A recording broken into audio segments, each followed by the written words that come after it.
mga lupa na sa ngayon tinitirhan ng mga informal settlers, kung doon din magtatayo ng mga halimbawa medium-rise condominium, sila rin mismo ang titira doon. So it's Hindi in nga nila obedience pa rin. ma-afford eh.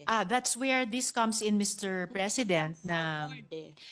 yun That's yung, the problem. yun po. Why will you insist on building them condominiums when you can distribute the land to them 500 a month lang?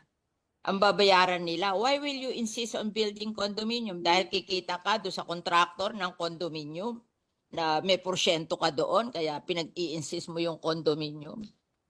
Do sa lupa yung poor, lalagyan nila ng condominium, saan nila dadalhin yung poor?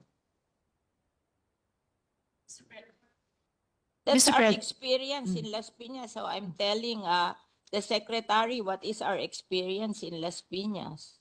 Yes, Mr. President. Nakikinig mabuti ang Secretary sa inputs ng ating mga colleagues sa bawat locality natin kasi